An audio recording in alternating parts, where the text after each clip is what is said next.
wabarakatuh.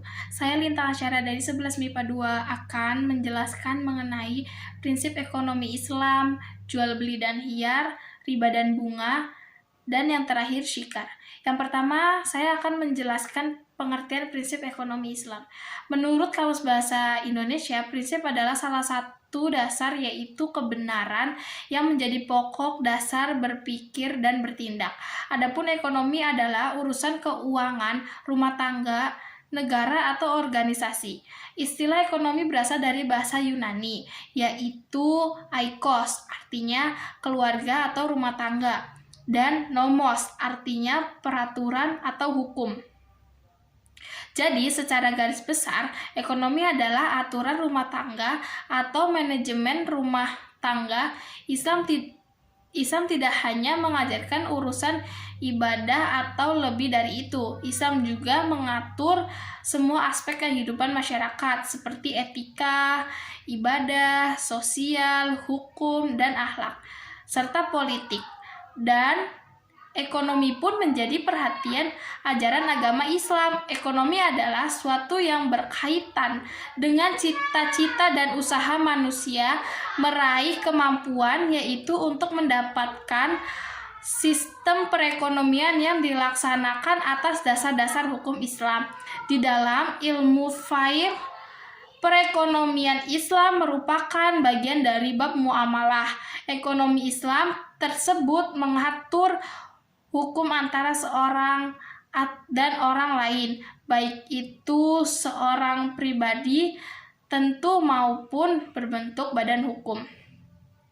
Sini ada contoh-contoh ekonomi Islam yang diatur oleh hukum Islam. Yang pertama ada transaksi jual beli, yang kedua sewa menyewa, yang ketiga berserikatan dalam pertanian dan perdagangan, dan yang keempat usaha perbankan dan asuransi yang Islam. Sini ada prinsip ekonomi. Prinsip dasar ekonomi dalam Islam.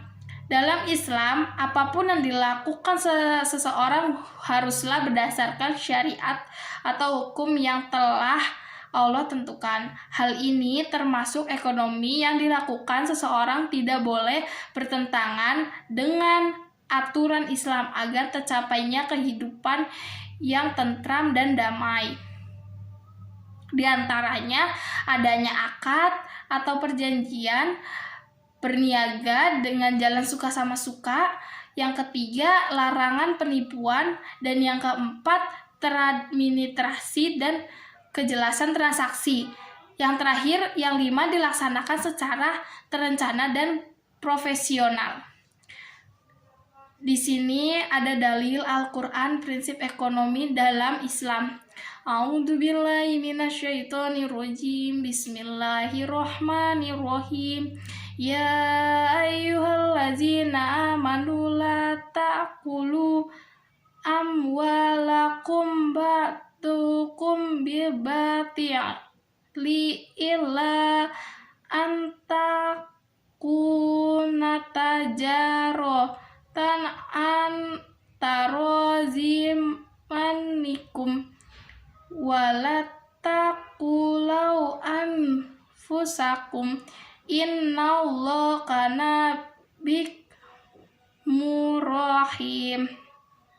Yang artinya, wahai orang-orang yang beriman, janganlah kamu saling memakan harta sesamamu dengan jalan yang batil atau tidak benar, kecuali dalam perdagangan yang berlaku atas dasar suka sama suka di antara kamu.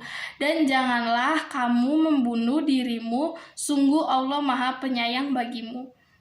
Di sini saya akan menjelaskan jual beli dan hiyar. Transaksi jual beli adalah salah satu muamalah yang diperoleh dalam Islam.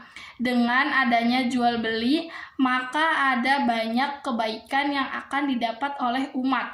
Apa itu hiyar? Secara bahasa, hiyar berarti memilih, menyisihkan, atau menyaring. Artinya, hiyar memilih atau menentukan suatu yang paling baik di antara dua atau lebih pilihan yang ada. Di sini ada macam-macam hiyar. Yang pertama ada hiyar majis, yang kedua ada hiyar syarat, yang ketiga hiyar albi, dan yang keempat hiyar ruyah.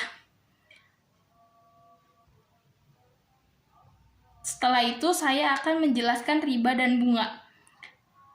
Kata riba berasal dari bahasa Arab secara etimologis, berarti tambahan, aziyadah, berkembang, an-numu, membesar, al-ulu, dan meningkat, al-irtifah. Riba sering juga diterjemahkan dalam bahasa Inggris sebagai usuri, dengan arti tambahan uang atas modal yang diperoleh dengan cara dilakukan oleh syarah. Macam-macam riba. Yang pertama ada riba fadli, yang kedua riba kordi, yang ketiga riba nasyiah, yang keempat iyad. Yang terakhir saya akan menjelaskan syirkah. Dalam hukum Islam dikenal kegiatan syirkah yang dilakukan 2 orang atau lebih. Syirkah adalah kerjasama antara 2 orang atau lebih dalam hal permodalan, keterampilan, atau kepercayaan dalam usaha tertentu dengan pembagian keuntungan. Rukun syirkah. Macam-macam syirkah. Yang pertama ada syirkah inah, yang kedua syirkah abdan, yang ketiga syirkah mutaharabah, yang keempat syirkah wujud, yang kelima syirkah mufawwadah. Yang terakhir syarat syirkah. Yang pertama, syirkah dilakukan dengan modal uang tunai. Yang kedua, 2 orang atau lebih berserikat menyerahkan modal, mencampurkan antara harta benda orang serikat. Yang ketiga, 2 orang atau lebih mencampurkan kedua hartanya sehingga tidak dapat diperbedakan satu sama lain. Yang keempat, keuntungan dan kerugian aturan dengan perbandingan dengan harta serikat yang diberikan. Terima kasih. Sekian dari saya. Kurang lebihnya mohon maaf. Wassalamualaikum warahmatullahi wabarakatuh.